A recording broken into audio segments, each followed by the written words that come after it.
যাবজ্জীবেত সুখং জীবেত ঋণং কৃত্বা ঘৃতং পিবেত। অর্থাৎ যতদিন বাঁচবে সুখে বাঁচবে, প্রয়োজনে ঋণ করে ঘি খাবে, অর্থাৎ ভালো ভালো খাবার খাবে। কোথায় বলা হয় এই কথাটি? চারবাক দর্শনে কিন্তু এই কথাটি বলা হয়, এবং এই কথাটি হচ্ছে চারবাক দর্শনের নীতি কথা। তো আজকে আমরা চারবাক দর্শন নিয়ে আলোচনা করব। দেখো, চারবাক দর্শন থেকে তোমাদের চারবাক দ্বারা অনুমান প্রমাণ খণ্ডন এই বিষয়টি পড়তে হবে।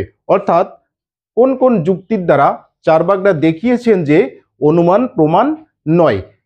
তো এই বিষয়টি আলোচনা করার পূর্বে চারবাক দর্শনের কিছু গুরুত্বপূর্ণ তথ্য কিন্তু আমরা আলোচনা করব। অবশ্যই সেই তথ্যগুলো কিন্তু তোমাদের জানা প্রয়োজন। আর যদি কারো মনে হয় যে এই সমস্ত তথ্য জানার আমার কোনো প্রয়োজন নেই, তাহলে তোমরা কিন্তু পরবর্তী ক্লাসটি দেখতে পারো। তো চলো আমরা শুরু করি। আচ্ছা, প্রথমে আমরা দেখব চারবাক নামের উৎপত্তি। তাহলে এই যে চারবাক দর্শনের চারবাক নামটা কোথা থেকে আসলো? তাহলে অনেকে বলেন চর্ব ধাতু থেকে চারবাক নামটি আসছে, তাই তো? তাহলে চর্ব কথার অর্থ কি? চর্ব কথার অর্থ হচ্ছে চর্বণ করা। চর্বণ করা মানে কি? চর্বণ করা মানে হচ্ছে খাওয়া দাওয়া করা। খাওয়া দাওয়া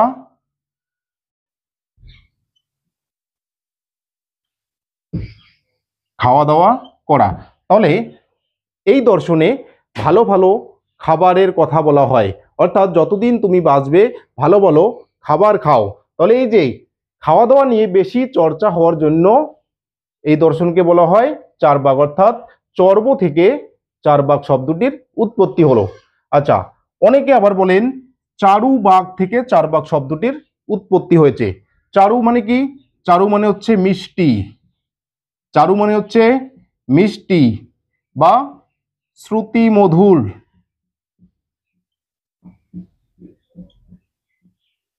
বাক মানে কি? বাক মানে হচ্ছে কথা। তাহলে চারবাক দর্শনে শ্রুতি মধুর কথা বা মিষ্টি মিষ্টি কথা বলা হয়। তাহলে এই চারু বাক থেকেই চারবাক শব্দটির উৎপত্তি হলো। তাহলে অনেকে বলছেন যে চর্ব ধাতু থেকে চারবাক শব্দটির উৎপত্তি হলো, আবার অনেকে বলেন চারু বাক থেকে চারবাক শব্দটি এসেছে। চারু বাক মানে হচ্ছে শ্রুতি মধুর কথা, মধুর কথা। তাহলে এই দর্শনে মধুর মধুর কথা, মিষ্টি মিষ্টি কথা বলা হয়, ভালো ভালো কথা বলা হয় জন্য একে বলা হচ্ছে চারবাক। ক্লিয়ার? আচ্ছা, নেক্সট দেখি চারবাক দর্শনের প্রতিষ্ঠাতা। দেখো, চারবাক দর্শনের কিন্তু সুনির্দিষ্ট কোনো প্রতিষ্ঠাতা নেই। অনেকে বলেন চারবাক নামে একজন ঋষি এই দর্শনের প্রতিষ্ঠা করেছেন। তাহলে চারবাক নামে একজন ঋষি এই দর্শনের প্রতিষ্ঠা করেছেন। আবার অনেকে বলেন বৃহস্পতি নামক একজন ঋষি এই দর্শনের প্রতিষ্ঠা করেছেন। চারু অর্থে বৃহস্পতি। তাহলে চারু শব্দের একটা অর্থ কি? বৃহস্পতি। চারু অর্থের দ্বারা বৃহস্পতিকে বোঝায়। তাহলে চারুর বাক, তাহলে চারুর বাক, চারু মানে কি? বৃহস্পতি। তাহলে বৃহস্পতির বাক অর্থাৎ বৃহস্পতির কথা। তাহলে বৃহস্পতির কথা থেকে চারবাক দর্শনের উৎপত্তি হয়েছে। এর জন্য অনেকে বলেন যে বৃহস্পতি হচ্ছে চারবাক দর্শনের প্রতিষ্ঠাতা। আবার অনেকে বলেন চারবাক নামে একজন ঋষি এই দর্শনের প্রতিষ্ঠাতা। তাহলে আমরা বলতে পারি যে চারবাক দর্শনের সুনির্দিষ্ট কোনো প্রতিষ্ঠাতা নেই। অনেকে বলেন চারবাক নামে একজন ঋষি এই দর্শনের প্রতিষ্ঠাতা, আবার অনেকে বলেন বৃহস্পতি নামে একজন ঋষি এই দর্শনের প্রতিষ্ঠাতা। ক্লিয়ার? তাহলে চারবাক নামের উৎপত্তি কোথা থেকে হলো? চর্ব ধাতু থেকে এবং চারু বাক থেকে। আবার চারবাক দর্শনের প্রতিষ্ঠাতাকে অনেকে বলেন চারবাক নামে একজন ঋষি, আবার অনেকে বলেন বৃহস্পতি নামক একজন ঋষি। আচ্ছা, নেক্সট দেখি। তাহলে এবার দেখি চারবাক দর্শনকে কি কি নামে ডাকা হয়, বা চারবাক দর্শনকে কোন কোন দর্শন বলা হয়। আচ্ছা দেখো, প্রথমটা কি আছে? নাস্তিক। তাহলে চারবাক দর্শনকে কি বলা হয়? নাস্তিক দর্শন। তাহলে নাস্তিক দর্শন কেন বলা হয়? আমরা জানি যে ভারতীয় দর্শনে যারা বেদকে স্বীকার করে না তাদেরকে বলা হচ্ছে নাস্তিক। তাহলে চারবাক দর্শনকে নাস্তিক কেন বলা হচ্ছে? চারবাকরা বেদ স্বীকার করে না। তাহলে বেদ স্বীকার করে না। তাহলে চারবাকরা বেদকে স্বীকার করে না বা বেদে অবিশ্বাসী, এর জন্য চারবাক দর্শনকে বলা হচ্ছে কি? নাস্তিক দর্শন। আচ্ছা, 2 নম্বর কি আছে দেখো, চরমপন্থী নাস্তিক। চার্বাকদেরকে চরমপন্থী নাস্তিক কেন বলা হচ্ছে? কারণ বেদ বিশ্বাস করে না বা বেদে অবিশ্বাসী হওয়ার জন্য চার্বাকদেরকে নাস্তিক বলা হচ্ছে। কিন্তু চরমপন্থী নাস্তিক কেন বলা হচ্ছে? এরা ঘোরতর বেদ বিরোধী, এরা ঘোরতর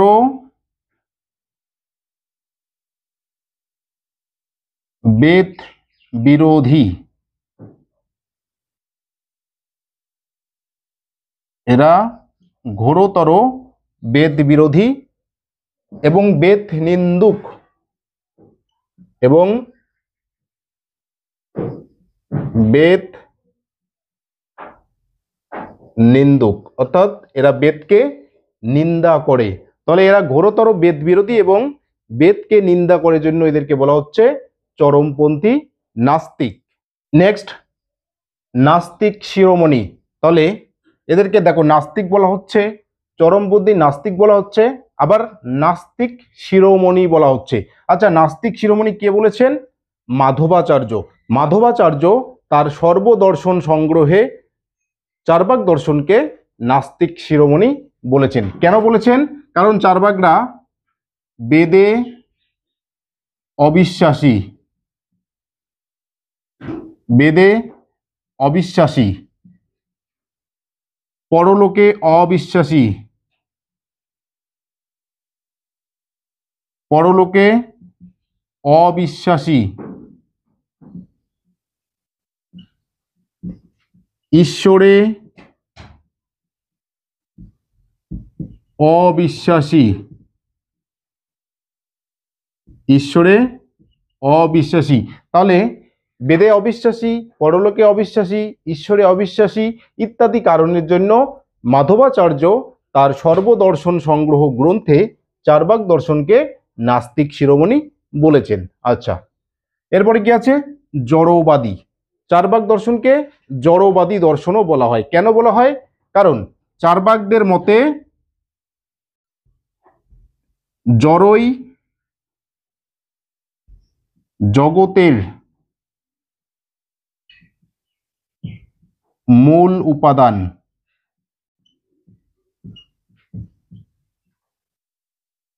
মূল উপাদান। তাহলে জড় থেকেই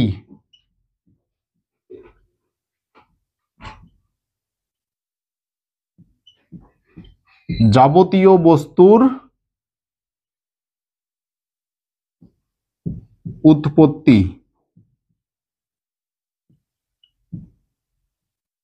জড় থেকেই চেতনার উৎপত্তি,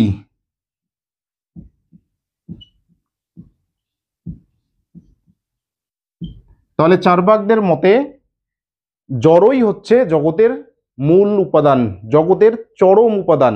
অর্থাৎ এই যে জগৎ রয়েছে, এই জগতের মূলে রয়েছে জড় পদার্থ। জড় পদার্থ থেকেই জগতের যাবতীয় বস্তুর উৎপত্তি হয়েছে, জড় পদার্থ থেকেই চেতনার উৎপত্তি হয়েছে। অর্থাৎ যা কিছু এই জগতে রয়েছে তা জড় পদার্থ থেকেই কিন্তু উৎপত্তি হয়েছে। এর জন্য এই জড় পদার্থকে মূল এবং চরম উপাদান বলার জন্য চার্বাক দর্শনকে বলা হচ্ছে জড়বাদী। নেক্সট কি আছে? লোকায়ত বা লোকপ্রিয় দর্শন। কেন বলা হচ্ছে? সাধারণ মানুষের চিন্তা ভাবনার সঙ্গে এই দর্শনের প্রচুর মিল রয়েছে। অর্থাৎ সাধারণ মানুষের কথা চিন্তা ভাবনা করেই কিন্তু এই দর্শনের সিদ্ধান্ত করা হয়েছে। অর্থাৎ সাধারণ মানুষ যা চিন্তা করে সেই চিন্তা ভাবনাই কিন্তু এখানে প্রাধান্য পেয়েছে। এই সমস্ত কারণে কিন্তু এই দর্শনকে লোকায়ত বা লোকপ্রিয় দর্শন বলা হচ্ছে। তাহলে সাধারণ মানুষের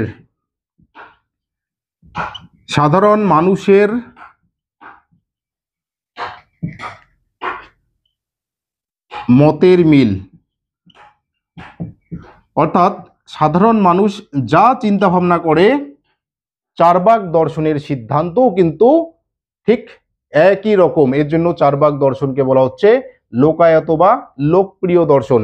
অর্থাৎ মানুষের যা প্রিয় সেই প্রিয় জিনিসগুলিকেই চার্বাক দর্শনে স্বীকার করা হয়। আচ্ছা, নেক্সট, অধ্যাত্মবাদের বিরোধী। আচ্ছা, ভারতীয় দর্শনকে অধ্যাত্মবাদী দর্শন বলা হয়। কেন বলা হয়? কারণ ভারতীয় দর্শনে জড়ের অতিরিক্ত, জড় পদার্থের অতিরিক্ত আত্মা, ঈশ্বর, কর্মফল, জন্মান্তরবাদ, পাপ, পুণ্য প্রভৃতিকে স্বীকার করা হয় ভারতীয় দর্শনে। কিন্তু চার্বাক দর্শনকে অধ্যাত্মবাদের বিরোধী বলা হয়। মানে জড়ের অতিরিক্ত, জড়ের অতিরিক্ত, জড়ের অতিরিক্ত আর কাউকেই স্বীকার করা হয় না। অর্থাৎ পাপ, পুণ্য, কর্মফল, কার্যকারণ সম্পর্ক কোনো কিছুকেই কিন্তু চার্বাক দর্শনে স্বীকার করা হয় না। তাহলে জড়ের অতিরিক্ত কোনো কিছুকেই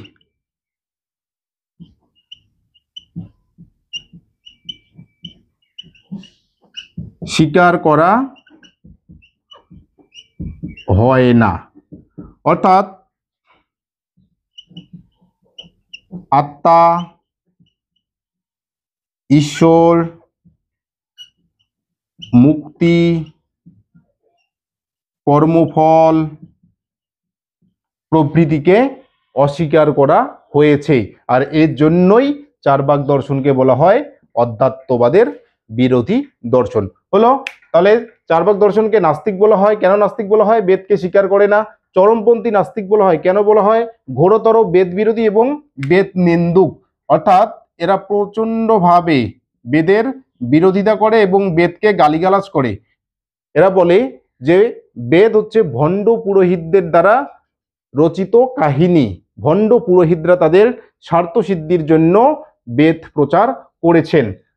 নাস্তিক শিরোমণি বলা হয়। কেন বলা হয়? এরা বেদে অবিশ্বাসী, পরলোকে অবিশ্বাসী, ঈশ্বরে অবিশ্বাসী। এর জন্য এদেরকে বলা হচ্ছে নাস্তিক শিরোমণি। তাহলে নাস্তিক শিরোমণি কে বলেছেন? মাধবাচার্য। মাধবাচার্য। তাহলে মাধবাচার্য নাস্তিক শিরোমণি বলেছেন। কোন গ্রন্থে? সর্বদর্শন সংগ্রহ গ্রন্থে। আচ্ছা, জড়বাদী বলা হচ্ছে। জড়বাদী কেন বলা হচ্ছে? চার্বাক মতে জড়ই হচ্ছে চরম উপাদান। জড় বস্তু ছাড়া আর কোনো কিছুরই অস্তিত্ব নেই। যা কিছু অর্থাৎ জগতের যাবতীয় বস্তুর উৎপত্তি হয়েছে এই জড় থেকেই। এর জন্য এদেরকে বলা হচ্ছে জড়বাদী। লোকায়ত বা লোকপ্রিয় দর্শন কেন বলা হচ্ছে? কারণ সাধারণ মানুষ যা চিন্তা ভাবনা করে সেই চিন্তা ভাবনার প্রাধান্য কিন্তু এই দর্শনে প্রচুর পরিমাণে পাওয়া যায়। এর জন্য এই দর্শনকে লোকায়ত বা লোকপ্রিয় দর্শন বলে। আর অধ্যাত্মবাদের বিরোধী দর্শন এই কারণে বলা হচ্ছে এরা জড়ের অতিরিক্ত কোনো কিছুকেই স্বীকার করে না। ক্লিয়ার? তাহলে চার্বাক দর্শনকে এতগুলো দর্শন বলা হচ্ছে। আচ্ছা, নেক্সট, এবার আলোচনা করব চার্বাক দর্শনের সম্প্রদায় নিয়ে। দেখো, চার্বাক দর্শনের কিন্তু তিনটা সম্প্রদায়কে স্বীকার করা হয়। আদি সম্প্রদায় বা বৈতন্ডিক সম্প্রদায়, ধূর্ত সম্প্রদায়, আর হচ্ছে সুশিক্ষিত সম্প্রদায়। আচ্ছা, আদি বা বৈতন্ডিক সম্প্রদায়। বৈতন্ডিক বিতণ্ডা থেকে, তাহলে বিতণ্ডা থেকে কিন্তু বৈতন্ডিক শব্দটি এসেছে। বিতণ্ডা মানে কি? বিতণ্ডা মানে হচ্ছে পরের মতকে খণ্ডন করা। তাহলে বিতণ্ডা মানে হচ্ছে পরের মতকে খণ্ডন করা।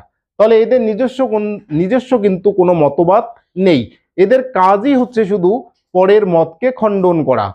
তাহলে এই যে পরের মতকে খণ্ডন করা মানে হচ্ছে বিতণ্ডা। আর এই বিতণ্ডা থেকেই বৈতন্ডিক। তাহলে এই বিতণ্ডা থেকেই কিন্তু বৈতন্ডিক শব্দটি এসেছে। এর জন্য এই সম্প্রদায়ের লোকদেরকে বলা হচ্ছে বৈতন্ডিক সম্প্রদায়। আচ্ছা, ধূর্ত সম্প্রদায়। তাহলে ধূর্ত সম্প্রদায় কারা? যারা প্রত্যক্ষকে, যারা প্রত্যক্ষকে প্রমাণ হিসেবে স্বীকার করেন। প্রত্যক্ষকে প্রমাণ হিসেবে স্বীকার করেন।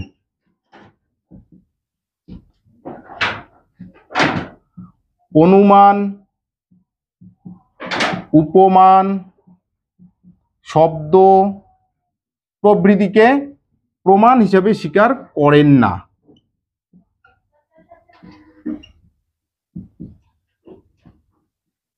করেন না। তাহলে ধূর্ত চার বাক সম্প্রদায় কাদেরকে বলা হচ্ছে? যারা শুধুমাত্র প্রত্যক্ষকে প্রমাণ হিসেবে স্বীকার করছেন, অনুমান উপমান শব্দ আর কোনো প্রমাণকেই স্বীকার করছেন না, তাদেরকে বলা হচ্ছে ধূর্ত চার বাক সম্প্রদায়। আচ্ছা, সুশিক্ষিত চার বাক সম্প্রদায়। তাহলে সুশিক্ষিত চার বাক সম্প্রদায় কাদেরকে বলা হচ্ছে? যারা প্রয়োজনে প্রয়োজনে অনুমানকে স্বীকার করেন। তাহলে প্রয়োজনে অনুমানকে স্বীকার করেন, তাদেরকেই বলা হচ্ছে সুশিক্ষিত চারবাক সম্প্রদায়।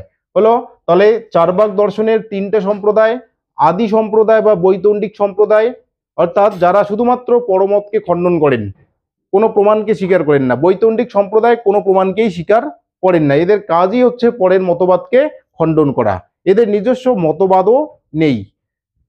ধূর্ত চারবাক সম্প্রদায় কারা? যারা শুধুমাত্র প্রত্যক্ষকে প্রমাণ হিসেবে স্বীকার করেন, অনুমান উপমান শব্দ কোনো প্রমাণকেই আর স্বীকার করেন না। সুশিক্ষিত চারবাক সম্প্রদায় কারা? যারা প্রয়োজনে অনুমানকে স্বীকার করেন। তাহলে এই হচ্ছে চারবাক দর্শনের সম্প্রদায়। আচ্ছা, নীতি কথা। তাহলে চারবাক দর্শনের নীতি কথা কি? চারবাক দর্শনের নীতি কথা হচ্ছে যাবৎ জীবেত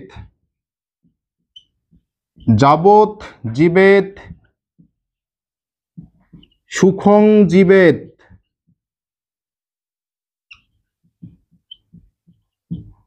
ঋণং কৃত্তা ঘৃতং পিবেত। তাহলে যাবৎ জীবেত সুখং জীবেত ঋণং কৃত্তা ঘৃতং পিবেত। যাবৎ জীবেত মানে যতদিন বাঁচবে, সুখং জীবেত মানে সুখে বাঁচবে। তাহলে যাবৎ জীবেত সুখং জীবেত মানে যতদিন বাঁচবে সুখে বাঁচবে। ঋণং কৃত্তা ঘৃতং পিবেত, ঋণং কৃত্তা মানে ঋণ করে, ঘৃতং পিবেত মানে ঘি খাবে, অর্থাৎ ভালো ভালো খাবার খাবে। তাহলে যতদিন বাঁচবে সুখে বাঁচবে, প্রয়োজনে ঋণ করেও ভালো ভালো খাবার খাবে। তাহলে এটাই হচ্ছে চারবাক দর্শনের নীতি কথা। ক্লিয়ার? আচ্ছা, চারবাক দর্শনের জ্ঞান তত্ত্ব। তাহলে চারবাক দর্শনের জ্ঞান তত্ত্ব মূলত ধূর্ত চারবাক সম্প্রদায়ের মতবাদকে কিন্তু এখানে আলোচনা করা হবে। তাহলে চারবাক দর্শনের জ্ঞান তত্ত্বে কি বলা আছে? চারবাক দর্শনের জ্ঞান তত্ত্বে বলা আছে প্রত্যক্ষই একমাত্র প্রমাণ। প্রত্যক্ষই একমাত্র প্রমাণ।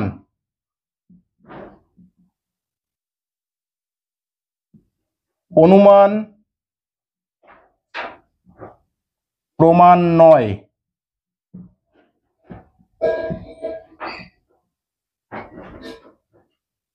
উপমান প্রমাণ নয়। শব্দ প্রমাণ নয়। তাহলে চারবাক দর্শনের জ্ঞান তত্ত্বে বলা আছে প্রত্যক্ষই একমাত্র প্রমাণ, অনুমান প্রমাণ নয়, উপমান প্রমাণ নয়, শব্দ প্রমাণ নয়। তাহলে এই যে প্রমাণ এবং প্রমাণ নয়, এটা চারবাক দর্শনের ধূর্ত সম্প্রদায়ের কিন্তু মত। ক্লিয়ার? আচ্ছা, আমাদের দেখো প্রথমে কি লেখা আছে? চারবাক দ্বারা অনুমান প্রমাণ খণ্ডন। তাহলে এই চারবাক জ্ঞান তত্ত্বের এই পার্টটা, অর্থাৎ অনুমান প্রমাণ নয়, এই পার্টটাই হচ্ছে আমাদের আলোচ্য বিষয়। তাহলে আমরা অনুমান প্রমাণ নয় বা অনুমানকে প্রমাণ হিসেবে তারা স্বীকার করেন না, তার জন্য কি কি যুক্তি দিয়েছেন, এটা আমরা পরবর্তী ক্লাসে কিন্তু আলোচনা করব, অর্থাৎ পরের ক্লাসে এই বিষয়টা নিয়ে আলোচনা করব। তাহলে অবশ্যই প্রথম থেকে যে যে গুরুত্বপূর্ণ তথ্যগুলো এই ক্লাসে আলোচনা করা হলো, অবশ্যই সেগুলোকে জেনে রাখতে হবে। তাহলে আমরা পরের ক্লাসে অনুমান প্রমাণ নয় কেন সেটা নিয়ে আলোচনা করব। অবশ্যই ক্লাসটি ভালো লাগলে লাইক করবে, কোনো কিছু জানার থাকলে কমেন্ট করবে এবং চ্যানেলে নতুন হলে চ্যানেলটিকে সাবস্ক্রাইব করে নেবে।